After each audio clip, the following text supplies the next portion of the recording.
will discuss the next phylum of animal kingdom, phylum Coelenterata. Before starting our today's lecture, let me tell you something that somebody has asked me in yesterday's lecture, that we have not discussed about the classification of the phylum Porifera. बेटा देखो, phylum Porifera में 3 ही classes है, Calcaria, Exactinidea and Demospongia. लेकिन आपका जो syllabus है, चाहे आप जेके बोर्ड ऑफ स्कूल एजुकेशन का सिलेबस पढ़ रहे हो, एनसीईआरटी या किसी भी बोर्ड का जो 11th या 12th स्टैंडर्ड का है, उसमें आपने जो क्लासिफिकेशन ऑफ एनिमल किंगडम पढ़ना है, वहां पे लिखा है you have to go through the characters of the phyla for non chordates and you have to go through the characters of the classes of phylum chordata. यानी जब हम chordates पढ़ेंगे वहां हम अप टू क्लास लेवल उनके characters पढ़ेंगे. तो यहाँ हम क्लासिफिकेशन दे सकते हैं, लेकिन उससे हमारा जो लेक्चर जो है, टॉपिक जो है, वो कंपैरेटिवली कॉम्प्लेक्स हो जाएगा. और क्लासिफिकेशन ऑफ नॉन कॉर्डेट फाइलाज में कोई क्वेश्चन आपको ना ही नीट से पूछा जाएगा और ना ही बोर्ड लेवल ऑफ एग्जामिनेशन से. तो ये उस स्टूडेंट के लिए आंसर था. इसके बाद late us start now today's very simple topic. आज का जो हमारा टॉपिक है वो रहने वाला है animals belonging to next phylum, that is phylum Coelenterata. तो अब तक जिस तरह हमने देखा, पोरिफेरन्स में जो ऑर्गेनाइजेशन की जो लेवल थी वो सेल्यूलर थी, लेकिन ये जो एनिमल्स हैं Coelentratus, इनमें ऑर्गेनाइजेशन कंपैरेटिवली कॉम्प्लेक्स हो रही है. आज के बाद पोरिफेरन्स के बाद जितने भी हम फाइलाज पढ़ेंगे, चाहे नाइडेरिया है, चाहे टीनोफोरा है, प्लेटीहेलमिन्थीज, एस्केहेलमिन्थीज और एनी फाइलम एल्स, आप देखोगे एवोल्यूशनरी ट्रेंड के हिसाब से सिंपल से कॉम्प्लेक्स होता जाएगा. ठीक है, यानी जो हम प्रीवियसली एनिमल्स पढ़ रहे हैं और उसके बाद जो एनिमल्स पढ़ रहे हैं, उनके अंदर morphology, anatomy, biochemistry, cellular structures, body wall, symmetry and everything is going to become complex. ठीक है, तो इसीलिए जो Coelentratus में जो एनिमल्स हैं, they are going to be more complex in comparison to the animals which were in phylum Porifera. तो let us start from the beginning. Phylum Coelentratus में वो एनिमल्स हैं जिन एनिमल्स में एक एसेंशियल कैरेक्टरिस्टिक फीचर है कि उनके अंदर एक बॉडी कैविटी होती है. वो बॉडी कैविटी जो है that is called as Coelentron. On the basis of presence of that body cavity they are called as Coelentratus. आप याद रखोगे. लेकिन कभी यहाँ आपकी किसी बुक पे इनका नाम Coelentrate नहीं बल्कि नाइडेरिया होगा. ठीक है, नाइडेरियंस. इनको Coelentratus इसलिए कहते हैं कि इनके पास Coelentron as a body cavity होती है इनकी बॉडी के अंदर, जो हम देखेंगे. और इनको नाइडेरियंस इसलिए कहते हैं क्योंकि इनके पास special cells for offence and defence होती हैं. उन स्पेशल सेल्स को नाइडोब्लास्टस कहते हैं. ठीक है, यहाँ निमेटोसाइट्स कहते हैं. Because of presence of those special nematocytes along with the nidoblastus, in animals का नाम Coelentratus के साथ साथ नाइडेरिया से भी जाना जाता है. तो जो Coelentratus हैं ये वो एनिमल्स हैं, यहां हम ये लिखेंगे, दे आर एनिमल्स विद क्या है Coelentron. इनके अंदर Coelentron है as body cavity. And very important point, tissue grade of body organization. ठीक है, तो पोरिफेरन्स में cellular level of body organisation था, इनके अंदर tissue level of body organisation है. पहले ही आपने एक इंपॉर्टेंट पॉइंट देखा जो अक्सर पूछा जाता है नीट में भी और बोर्ड लेवल के एग्जामिनेशन को लेकर भी. तो these are the animals which have Coelentron and they have developed the tissue grade of body organization. and इनके साथ साथ इनके अंदर नाइडोसाइट्स भी होती है या नेमेटोसिस्ट्स भी होती है, जिसकी वजह से इनको नाइडेरिया भी कहा जाता है. तो let us put up their next feature, that is about their terminology, or who was the scientist or the biologist first who used the term for these animals as Coelenterata or Nidaria. देखो, ये जो term Coelenterata है इसका इस्तेमाल पहले किया है ल्यूकार्ट ने. ल्यूकार्ट, आप इसको याद रखोगे, वेरी इंपॉर्टेंट पॉइंट है. Leucott is credited as the pioneer of the term Coelenterata. जो हमारी पहली किताबें थी वो क्यूवियर को कहते थे he has used the term Coelenterata. Actually आप उस कंफ्यूजन में नहीं रहोगे, वो उन किताबों में उसका जिक्र है कि जो अब आउटडेटेड हो चुकी हैं। जो आजकल की किताबें हैं उन सब में on behalf of your NCERT वो भी कह रही है कि जो टर्म Coelenterata है वो पहले यूज की है किसने? ल्यूकार्ट ने। आप इसको याद रखोगे। हाँ, जो Coelenterata को नाम दिया है एज नाइडेरिया, ये टर्म ल्यूकार्ट ने यूज नहीं की है। इसका क्रेडिट जाता है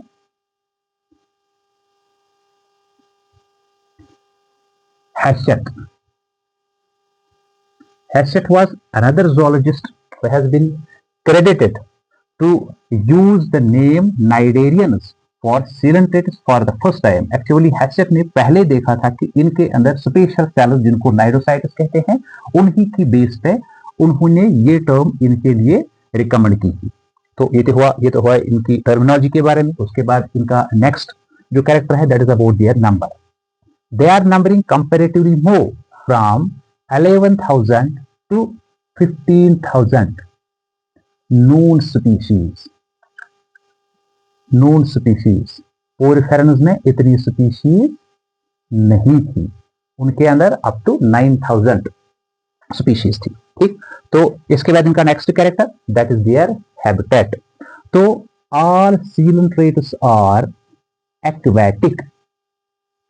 They are all aquatic, लेकिन ज्यादातर वो मेराइन है।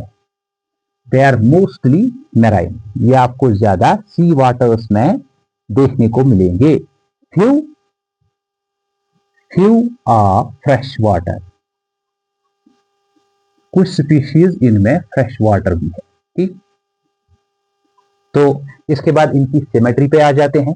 तो उनके अंदर सिमेट्री थी ही नहीं, उनके अंदर जो डिफरेंट बॉडी स्ट्रक्चर्स थे उसका जो अलाइनमेंट या अरेंजमेंट था वो कुछ हैफेजर्ड था, so that we were not in a position to divide their body hypothetically into two or more than two halves, which would have been the mirror images to the one another, जो हमने symmetry में पहले ही जाना। Symmetry में हम क्या देखते हैं, लेकिन इनके अंदर जो बॉडी के स्ट्रक्चर्स है वो डिफाइंड है। इनमें प्रॉक्सिमल एक्सिस आपको देखने को मिलेगी, डिस्टल साइड इनमें देखने को मिलेगा। ठीक है, वेल डिफाइंड अलाइनमेंट देखने को मिलेगा, इसलिए इनके अंदर सिमेट्री होती है। So they are symmetrical and their symmetry is mostly radial और बाइरेडियल। ठीक है, ये इनके पास सिमेट्री होती है। इसके बाद अबाउट देयर जर्म लेयर्स। मैंने पहले कहा था germ layers are those developmental cellular layers which have the ability to develop any type of cell or organ of the future times in an organism. एक organism में पहले जो development चलता है उसमें पहले cellular layers बनते हैं और उन पहले cellular layers को बोलते हैं germ layers, because उन्हीं germ layers से there is germination or the formation of all the future structures. तो इनके अंदर जो germ layers जो है वो दो है। जब germ layers दो होते हैं तो फिर उन ऑर्गेनिज्म को हम कहते हैं डिप्लोब्लास्टिक। डिप्लोब्लास्टिक, ठीक है। इनके अंदर एक्टोडर्म भी बनता है during the course of development and they also develop endoderm. Both these primary germ layers are present in the developmental stages of the Coelenterates. Henceforth, they are diploblastic in nature. Next is their body plan. Their body plan is blind sac. Their body plan is blind sac. Let me make you explain this point. देखो बेटा, जो इनकी body होती है, say this is their, I have taken the example of obelia here. ये जो animal मैंने draw किया है ये एनिमल है ओबीलिया। ओबीलिया, ठीक है। तो इस ग्रुप ऑफ एनिमल्स जो है, जो Coelenterates है, इनका रिप्रेजेंटेटिव एनिमल माना जाता है या यही ओबीलिया और हाइड्रा। हाइड्रा भी माना जाता है इनका रिप्रेजेंटेटिव एनिमल। मैंने आपको कल कहा था कि रिप्रेजेंटेटिव एनिमल को इसलिए चुना जाता है ताकि उसकी हम स्टडी करें, सो दैट उसकी स्टडी के बाद हमें मौका मिलेगा to study the different physiological, anatomical and morphological aspects of the representing group और द रिप्रेजेंटिंग फाइलम। तो इनके लिए ओबीलिया भी एज ए रिप्रेजेंटेटिव एनिमल है। देखो इनके अंदर, इनकी बॉडी के अंदर जब हम बाहर से आते हैं, इनके अंदर गैस्ट्रोडर्मिस भी होता है, एंडोडर्मिस भी होता है, और उस एंडोडर्मिस के अंदर एक स्पेस होती है जो मैं इस रेड पेन से मार्क करूंगा, अंदर से स्पेस होती है, that space is called as coelenteron. जिस तरह हमने पोरिफेरनस में एक स्पेशल बॉडी कैविटी देखी थी जिसका नाम था spongiocoel, but that spongiocoel is totally different from coelenteron. क्यों? क्योंकि ये जो सीलेंट्रॉन है it is acting as a gastrovascular cavity. इनके अंदर जो कैविटी है that is coelenteron, it is actually a gastrovascular cavity. अब देखो अगर एक गैस्ट्रोवेस्कुलर कैविटी कुछ ऐसी होती है कि उसके अंदर फूड चला जाता है फ्रॉम एन ओपनिंग, लेकिन वहां से सेम ओपनिंग का इस्तेमाल होता है for ejection purpose. When gastrovascular cavity is such that having a single opening and the same opening is utilized for ingestion as well as ejection, it means there is prevalence of no anus. Hence the body plan is said to be what? Blind sac body plan. So इनके अंदर blind sac body plan है, सीलेंट्रॉन या gastrovascular cavity मौजूद होती है, consisting of mouth. This mouth is meant for both ingestion as well as ejection. If I will draw diagram of say hydra here. Okay, these projections are called tentacles. Like here in Obelia, you can see these projections as tentacles. And in hydra internally, there is also presence of what? A cavity, gastrovascular cavity, which is blind from one side and which is having a single opening from another side. This single opening is mouth, but this single opening is utilized for both ingestion as well as ejection. This mouth is surrounded by these special projections called as tentacles. ठीक है, तो इस तरह के body plan को कहते हैं blind sac body plan. ठीक, इसके बाद इनका next feature that is physiological feature, that is the physiology of digestion. इससे पहले जो आपने पोरिफेरनस पढ़े थे, उन पोरिफेरनस में क्या था? उनके अंदर इंट्रासेल्युलर डाइजेशन थी, that is digestion was taking place within the cell. But यहाँ पे कुछ कंडीशन डिफरेंट है। इनके पास तो गैस्ट्रोवेस्कुलर कैविटी है, गैस्ट्रोवेस्कुलर कैविटी में जब फूड आइटम चला जाता है तो यहाँ पर भी डाइजेशन होती है, और that partially digested food is absorbed by the gastrodermal cells, और बाकी जो हिस्सा रहता है डाइजेशन का, तो वो वाला हिस्सा डाइजेशन का जो है वो निभाते हैं ये वाली सेल, गैस्ट्रोडर्मल सेल। यानी the digestion is partially extracellular and it's partially intracellular. So both, यहाँ पे हम लिखेंगे digestion is both intra means taking place within the cell as well as extra cellular. ठीक है, इनमें इंट्रा भी है, एक्स्ट्रा भी है। इसके बाद नेक्स्ट फीचर रहेगा इनका रेस्पिरेशन। ये फिजियोलॉजिकल फीचर से हम आ गए एंड एक्सक्रीशन।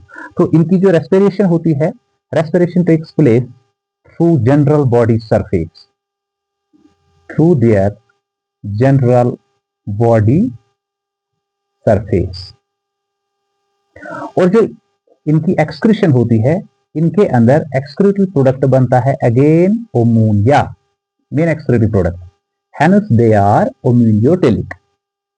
जब एक्सक्रीटरी प्रोडक्ट बनता है अमोनिया, तो उस तरह उन ऑर्गेनिजम्स को कहते हैं हम अमोनियोटेलिक, क्योंकि उनको अमोनिया ही एज एन एक्सक्रीटरी प्रोडक्ट बाहर निकालना पड़ता है। ठीक है, तो दे आर अमोनियोटेलिक। ठीक है, और इनका जो एक्सक्रीटरी प्रोडक्ट है, या तो सीधे वो इनके जो है बॉडी सरफेस से बाहर आएगा कुछ प्रोडक्ट, ठीक है, जैसे CO2 वगैरह है, लेकिन majority of the excretory product is being excreted out through the mouth, because again mouth is acting as an opening for both ingestion as well as ejection। ठीक है, तो एक्सक्रीटरी प्रोडक्ट माउथ से ही बाहर आता है। इसके बाद है अबाउट देयर नर्व सेल। ठीक है, अब देखो यहाँ इंपॉर्टेंट पॉइंट है, अब तक जो हमने पोरिफेरनस को देखा उनके पास कोई नर्व सेल नहीं थी। हाँ, कोलन साइटस उनके अंदर है, जिनको माना जाता है the basis for the neurons, but they are not neurons. Here ये ऐसा फाइलम है जहां से न्यूरॉन्स की शुरुआत होती है। इंपॉर्टेंट पॉइंट है, इसको याद रखो आप। तो यहां न्यूरॉन बिगिन टू प्रिवेल तो कोर्स ऑफ एवोल्यूशन में जो न्यूरॉन्स का डेवलपमेंट है, जो न्यूरॉन्स की प्रेजेंस है, वो है, उनकी शुरुआत हुई है किन से? With the animals of the phylum Coelenterata और नाइडेरिया। ठीक है। और ये जो न्यूरॉन्स होते हैं ये नॉन माइलिनेटेड एंड सिंपल होते हैं। They are neurons of non myelinated and they are very simple. आगे जब हम फिजियोलॉजी में नर्वस सिस्टम पढ़ेंगे वहां हम टाइप्स ऑफ न्यूरॉन्स पढ़ेंगे। ठीक है। और पहले ही पढ़ेंगे न्यूरॉन्स बना जहां इनके अंदर उनके बाहर से कवरिंग होती है कॉल्ड एज मायलिन शीथ, या नहीं हो सकता, नहीं है तो तब हम कहते हैं उनको नॉन माइलिनेटेड। तो जो सिंपल फॉर्म ऑफ न्यूरॉन है वो नॉन माइलिनेटेड होते हैं, और वही सिंपल फॉर्म ऑफ न्यूरॉन्स हमें सबसे पहले इस फाइलम में देखने को मिलते हैं। और ये न्यूरॉन्स होते कैसे हैं? ये एक सिंपल नेट सा बनाते हैं। This is the neuron, neuron neuron neuron neuron neuron. ठीक है। न्यूरॉन एक तरह का एक जाल सा बनता है, एक नेट सा बनता है इन सिंपल न्यूरॉन्स से। फिर हम कहते हैं इनके अंदर जो न्यूरॉन्स है they are not forming their nervous system but they are forming their nerve net. They are forming their nerve net. Remember there is no central nervous system present in Cnidarians. ठीक है। इसके बाद आ जाते हैं उनके next physiological character पे, that is reproduction. इनके अंदर रिप्रोडक्शन बोथ सेक्सुअल मीन्स से भी होता है एंड एसेक्सुअल मीन्स से भी होता है। ठीक है। देखो सेक्सुअल मीन्स ऑफ रिप्रोडक्शन जो है वो है through the formation of gametes. ठीक है। इनके अंदर गेमीट्स बनते हैं, लेकिन उन गेमीट्स का जो फ्यूजन होता है आप ये याद रखोगे वो एक्सटर्नल टू द बॉडी होता है, यानी इनके अंदर फर्टिलाइजेशन होती है एक्सटर्नल। देखो अगर ये रिप्रोडक्शन करते हैं थ्रू सेक्सुअल मीन्स तो इनके अंदर जो गेमीट्स बनते हैं उनका fusion with in the body नहीं होता है, उनका fusion with in the water outside the body होता है। जबकि हमने पोरिफेरम्स में देखा था उनके अंदर उनके स्पोंजियोसील में यानी बॉडी के अंदर गेमीट्स का फ्यूजन होता था, इसलिए उनके अंदर इंटरनल फर्टिलाइजेशन था, लेकिन इनके अंदर एक्सटर्नल फर्टिलाइजेशन है। ठीक है। तो गेमेटिक फ्यूजन एक्सटर्नली होता है, hence external fertilisation. Very important point, ये पूछा जा सकता है। ठीक है।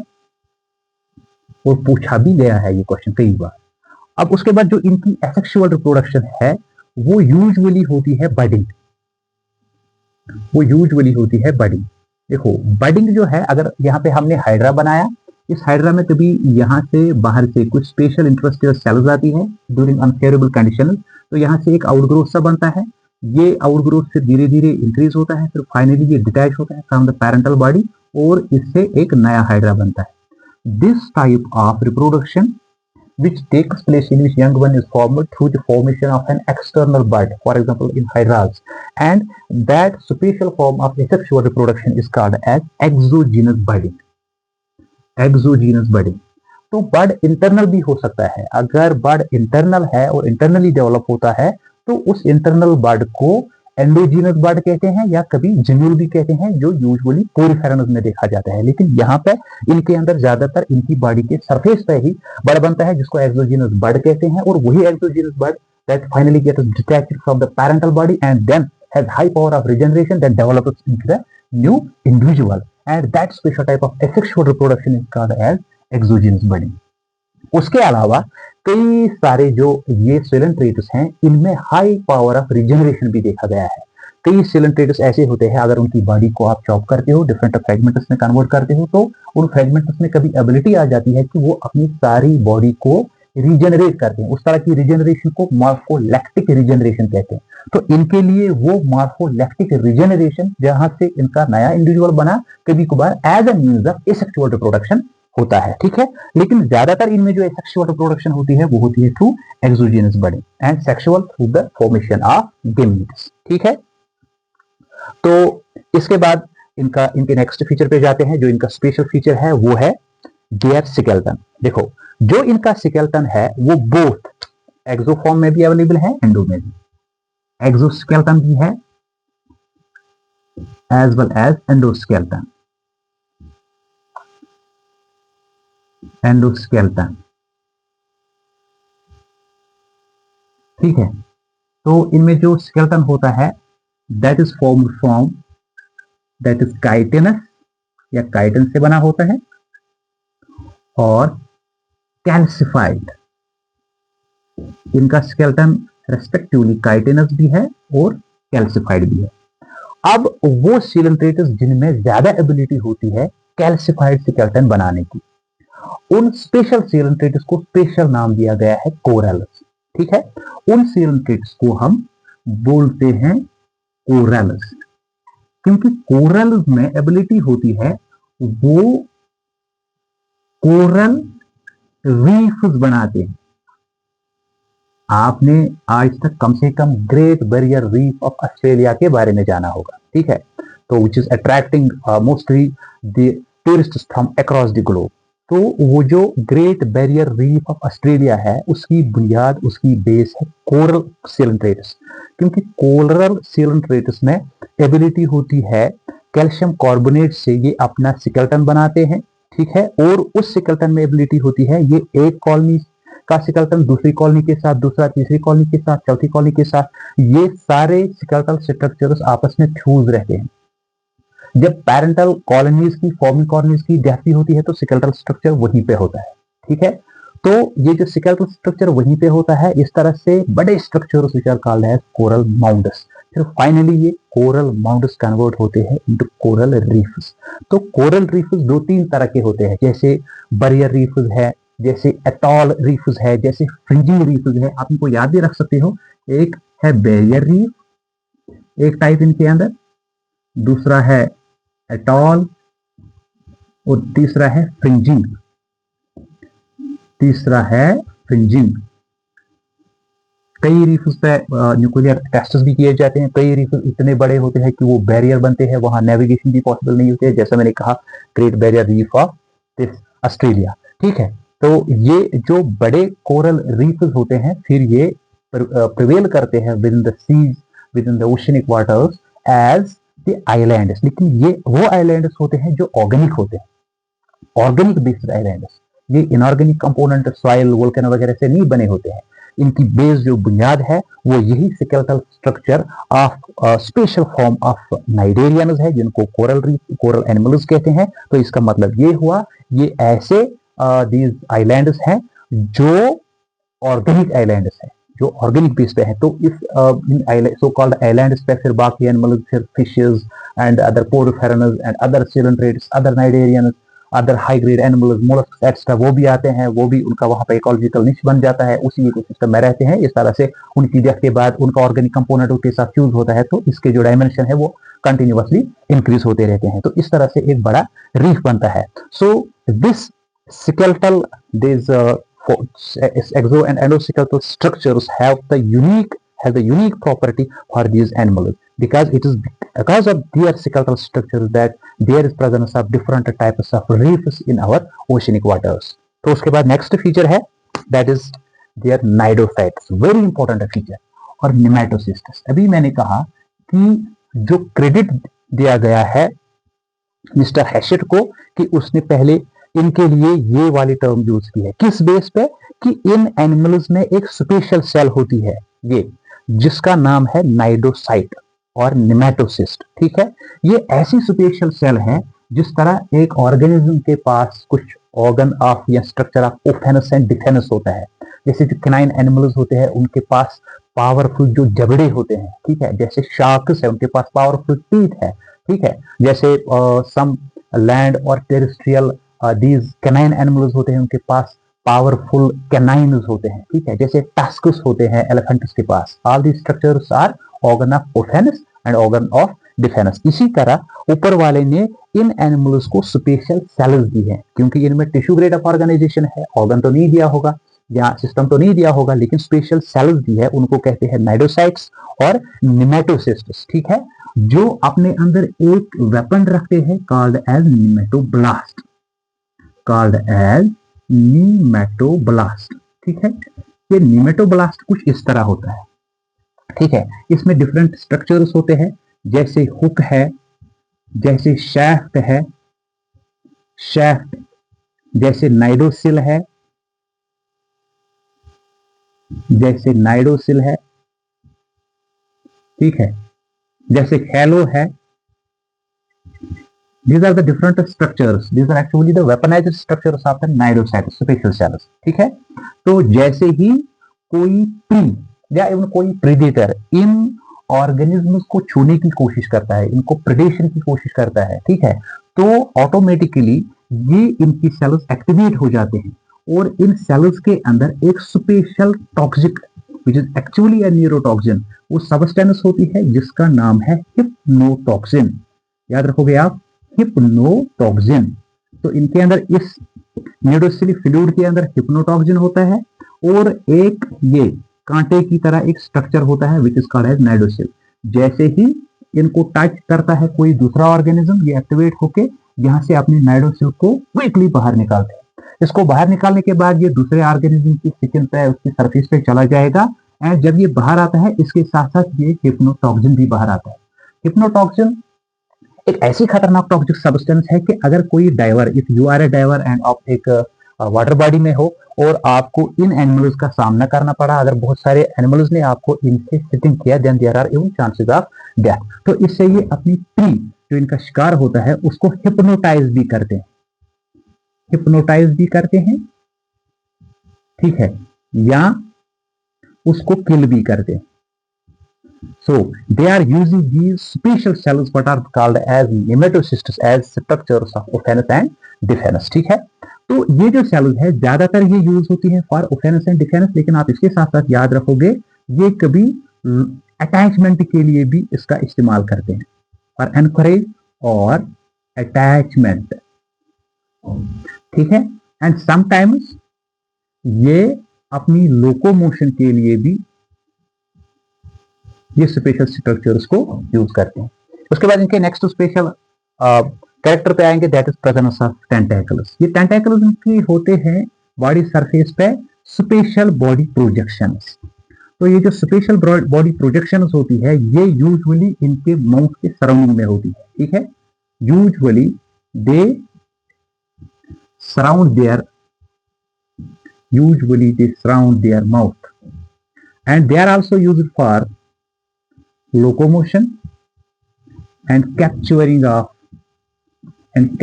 of prey. Hence, when they have these tentacles meant for capturing of prey, तो यहाँ से obvious हो जाता है कि इन tentacles के सरफेस पे ही ज्यादातर आपको नाइडोसाइट्स या नेमेटोसिस्टिस देखने को मिलेंगे, ठीक है। उसके बाद इनका नेक्स्ट वेरी इंपॉर्टेंट फीचर है what is called as polymorphism.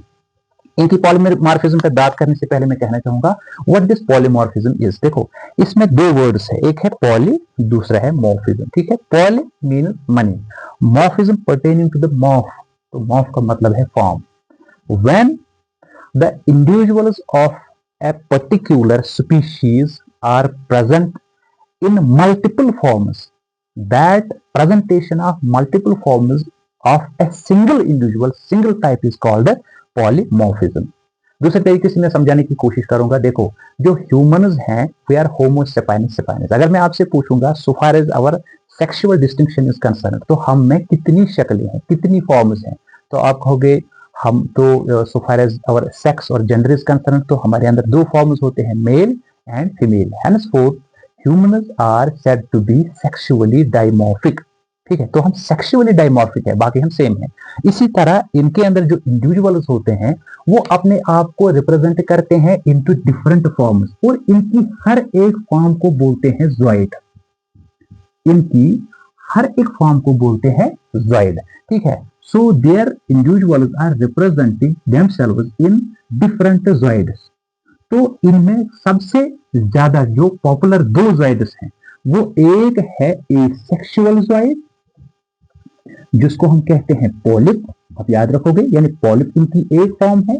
दूसरा है सेक्सुअल ज़ॉइड जिसका नाम है मेडूसा, मेडूसा। तो यहाँ पे हमने दो ज़ॉइड्स, दो फॉर्म्स फिलहाल देखी, एक पॉलिप, दूसरा मेडूसा, ठीक है।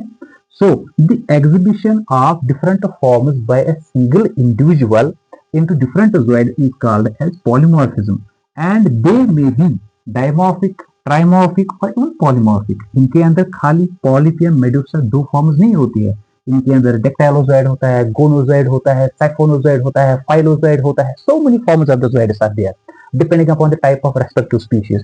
लेकिन इनकी जो प्राइमरी दो फॉर्म्स हैं वो है, प्राइमरी जो दो जोइड फॉर्म्स हैं वो है asexual polyp and sexual Medusa. तो पॉलिप वो उनकी वो फॉर्म हुई जो सेक्सुअल रिप्रोडक्शन करता है और सेक्सुअल रिप्रोडक्शन करने वाला जो ज़ॉइड है फॉर्म है वो है मेडूसा। ठीक है, तो यहाँ पे you can be asked a question by your board or some or me or someone else that how can you differentiate polyp from medusa. वहां पे आप कहोगे polyp is asexually reproducing and medusa is sexually reproducing. one more difference is there. जो polyp होता है वो sessile होता है, एक ही जगह होता है, और जो medusa होता है ये free living होता है, ये मूवमेंट करता है, ठीक है, ये इनकी और एक बड़ी डिफरेंस है. इसी तरह इनके अंदर जो गोनोजाइट्स होता है, डक्टाइलोजाइट्स होता है, फाइलोजाइट्स होता है, some zooids are meant only for reproduction, some are meant for nutrition, ठीक है, ये डिपेंड करता है टाइप ऑफ जाइट पे. तो इनके अंदर जो प्राइमरी दो फॉर्म्स है वो यही है, पॉलिप एंड मेडुसा, आप इसको याद रखोगे. तो let me take the next character that is metagenesis. अब देखो, अब यहाँ पे अभी हमने कहा एक फॉर्म इनके अंदर पॉलिप है, ठीक है, और दूसरी फॉर्म इनके अंदर मेडुसा है.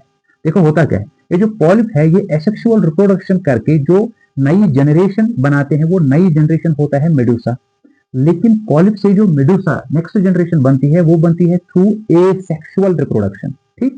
और अब जो मेडुसा है ये मेडुसा फिर खुद करता है सेक्सुअल रिप्रोडक्शन, ठीक है, सेक्सुअल रिप्रोडक्शन करने के बाद ये बनाता है पॉलिप. इसका मतलब है एक जनरेशन है पॉलिप, दूसरा है मेडुसा, एक सेक्सुअली रिप्रोड्यूसिंग है, दूसरा एसेक्सुअली रिप्रोड्यूसिंग है.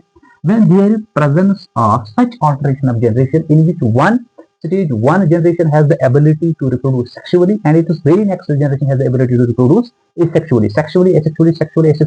When there are such alternate phases, such type of a process is called as metagenesis. और ये जो metagenesis है इनके अंदर इसको partial alternation of generation भी कहते हैं, partial alternation of जनरेशन, क्योंकि इनमें जनरेशन अल्टरनेट होती है, एक स्टेज पे वो एसेक्सुअल होती है, दूसरे स्टेज पे वो सेक्सुअल होती है. Although such type of alteration of the generation is not present in every type of or every kind of individual which happen to be the member of the phylum Cnidarians or Coelentratus. इसलिए इनकी metagenesis जो है वो माना जाता है कि वो पार्शियल अल्टरनेशन ऑफ जनरेशन है, ठीक. इसके बाद इनके सेंसरी एंड मस्कुलर एबिलिटी को देखते हैं. बेटा इनके पास सेंसरी स्ट्रक्चर्स होते हैं और इनके जो सेंसरी स्ट्रक्चर्स होते हैं उनको कहते हैं ओसिलाई, और दूसरा सेंसरी स्ट्रक्चर आप याद रखोगे उसका नाम है स्टैटोसिस्ट. ओसिलाई एंड स्टैटोसिस्ट ये परसेप्शन के लिए यूज किया जाता है, और स्टैटोसिस्ट बैलेंस के लिए यूज किया जाता है. This is meant for balance, this is meant for perception like our eyes, ठीक है. तो ये दो सेंसरी स्ट्रक्चर्स इनमें पहले देखे गए हैं. अब तक जो हमने एनिमल पोरिफेरा में पढ़े उनमें कहीं पे कोई ऐसा सेंसरी स्ट्रक्चर नहीं था, लेकिन इनमें ये ओसिला एंड स्टैटोसिस्ट दो यूनिक सेंसरी स्ट्रक्चर्स होते हैं. इसके बाद बेटा इनकी जो मस्कुलर प्रेजेंस है, मस्कुलर सेल्स है, वो दो तरह की होती है. एक उसको कहते हैं एंडोथीलियो मसल सेल और दूसरी है epithelio muscle cell. Endothelio muscle cell and epithelio muscle cell. तो such cells are mostly present in their tentacles. तो इन सेल्स की प्रेजेंस की वजह से इनकी टेंटाकल्स में मूवमेंट करना इजी होता है, क्योंकि ये हमारी मसल सेल्स की तरह एबिलिटी रखते हैं किसकी, अपनी लेंथ इंक्रीज या डिक्रीज करने की, यानी ये कंट्रैक्टिलिटी की एबिलिटी रखते हैं, ठीक है. तो मैं नाम फिर से लेना चाहूंगा, endothelio muscular cell and epithelio muscular cell. तो विद दिस इनके जो मोस्ट ऑफ द कैरेक्टर्स हैं, जो इंपॉर्टेंट कैरेक्टर्स है, चाहे जनरल कैरेक्टर्स है, फिजियोलॉजिकल कैरेक्टर्स है या स्पेशल कैरेक्टर्स है, ये सारे कैरेक्टर्स हमने कंक्लूड किए. इसके बाद इनकी इकोनॉमिक इंपॉर्टेंस को देखते हैं. तो पहली जो इनकी इकोनॉमिक इंपॉर्टेंस है वो है maintenance of ecological balance in marine and fresh water conditions, और दूसरी जो इनकी इकोनॉमिक इंपॉर्टेंस है वो है यूज्ड एज फूड, ठीक है. तो ये जो कोरल्स होते हैं या इनके अंदर जो कुछ काइटिनस स्केलेटल स्ट्रक्चर्स होते हैं, कैल्सिफाइड काइटिनस, उनको यूज किया जाता है मेडिसिनल यूज में. वहां से जो कैल्शियम के टेबलेट्स वगैरह है वो बनाए जाते हैं, फिर उनका मेडिसिनल यूज होता है एज सप्लीमेंट्री फूड, ठीक है. Number next economic importance is their cultural importance. देखो एक एनिमल है वो बिलोंग करता है टू दिस फाइलम सेलेंटेटा जिसका नाम है कोरेलियम, ठीक है. आप ये नाम याद रखोगे, कोरेलियम. तो बेटा ये जो कोरेलियम है ये यूज किया जाता है, इसका नेक्स्ट नेम है रेड कोरल बी इसका नाम है. तो इसका जो स्केलेटल स्ट्रक्चर है वो ऑर्नामेंटेशन पर्पस के लिए, ज्वेलरी के लिए यूज किया जाता है, jewellery as well as ornamentation purpose. तो इस तरह कई सारी इनके अंदर स्पीशीज है जिनको कल्चरल इंपॉर्टेंस है। तो इसके बाद कुछ एग्जाम्पल इनकी हम देते हैं। एक एग्जाम्पल है हाइड्रा, जो हमने कहा which is oftenly used as a representative animal of the respective group. और एक एग्जाम्पल है जिसकी डायग्राम मैंने यहाँ पे बनाई है, दैट इज ओबीलिया। एक एग्जाम्पल है जिसका नाम है पेनेट्यूला, आप याद रखोगे पेनेट्यूला, यहाँ मुझे कम स्पेस बची है। इस पेनेट्यूला का जो कॉमन नाम है वो है सी पेन, आप याद रखोगे।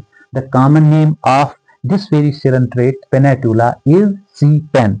और एक एग्जाम्पल यहाँ पर मैं लिखूंगा गॉगोनिया। बेटा जो ये गॉगोनिया है ना, गॉगोनिया, उसका भी एक कॉमन नेम है सी फैन, ठीक है, आप याद रखोगे। गॉगोनिया का कॉमन नेम है sea fan. Such questions can be asked at NEET level और योर बोर्ड लेवल, इसलिए मैं चाहूंगा आप इनके कॉमन नेम्स जो है वो याद रखोगे। और एक एनिमल है उसका नाम है ऑरेलिया, AURELIA। इसका भी कॉमन नेम है जेलीफिश। आपने सुना होगा जेलीफिश, जेलीफिश, जेलीफिश असल में फिश नहीं है, वो क्या है, एक सिलेंट्रेट, उसका जोलॉजिकल नेम है ऑरेलिया, तो उसको कॉमनली जेलीफिश बोलते हैं, ठीक है। और एक एनिमल है फाइसेलिया, फाइसेलिया, इसका जो कॉमन नाम है वो है पुर्तगीज मैन ऑफ वार, आप याद रखोगे। फाइसेलिया का जो कॉमन नेम है वो है Portuguese man of war. During world wars जो पुर्तगीज सोल्जर्स हुआ करते थे उनके पास एक स्पेशल हेलमेट हुआ करता था जिसमें कुछ नीचे की और कुछ प्रोजेक्शंस हुआ करती थी जो उनको प्रोटेक्ट करती थी, ठीक है। तो उनकी वो जो हेलमेट है वो इस एनिमल के साथ रिजेंबल करती है जिसका नाम है फाइसेलिया, इसलिए इसका कॉमन नाम दिया गया है as Portuguese man of war. और एक एनिमल है एडम्सिया, यहाँ पे स्पेस कम है, मैं यहाँ पे नाम लिखूंगा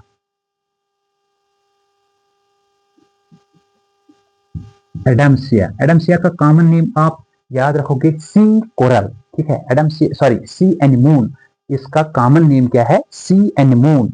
एडम्सिया का कॉमन नेम है सी एनिमोन। कभी कभार ये पूछा जाता है कि एडम्सिया का कॉमन नाम क्या है, ऑरेलिया का कॉमन नाम क्या है, ठीक है। और एक एनिमल है उसका नाम है मियंड्राइना, ठीक है। ये लास्ट वाली एग्जांपल में लूंगा, यहाँ पे लिखूंगा आपने मियंड्राइना, मियंड्राइना। बोर्ड पे स्पेस कम होने की वजह से मैं ये इनके कॉमन नेम जो है नहीं लिख पाता हूँ। तो मियंड्राइना का जो कॉमन नेम है वो है ब्रेन कोरल, क्या है, ब्रेन कोरल। तो इतने सारी जो एग्जांपल्स मैंने दी उनके मैंने आपको रेस्पेक्टिव कॉमन नेम्स भी दिए। इनको लेके एक ऑब्जेक्टिव डेफिनेटली होता है, मोस्ट प्रोबेबिलिटी है कि नीट में ये पूछा जा सकता है, what is the common name of Aurelia, what is the common name of Adamsia. या वो ऐसे पूछ सकते हैं सी फैन, तो नीचे लिख सकते हैं सी फैन किसका कॉमन नेम है, फिर 3-4 लिखेंगे तो आप उसका नाम लिखोगे गॉर्गोनिया। इसी तरह लिखेंगे सी पेन तो नीचे साइंटिफिक नेम्स हो गए तो आप पेनेटुला लिखो। इसी तरह लिखेंगे ब्रेन कोरल, नीचे बहुत सारे ऑप्शन हो गए तो एक ऑप्शन होगा मियंड्राइना, तो आप उस ऑप्शन को उस पर क्लिक करोगे। तो with this we have concluded this beautiful phylum, phylum Coelenterata. तो इसके बाद एक छोटा फाइलम हम पढ़ेंगे टीनोफोरा, इंशाल्लाह by tomorrow we will be taking that phylum, phylum ctenophora. मैं फिर से कहना चाहूंगा कि आप ये जो लेक्चर्स है इनको डेडिकेशन के साथ, एंथुजियाज्म के साथ, ठीक है, होप के साथ इनको कंटिन्यूअसली वॉच कीजिए। इंशाल्लाह we are going to complete every single point mentioned in your syllabus. Till then, stay blessed. Thank you and Allah Hafiz.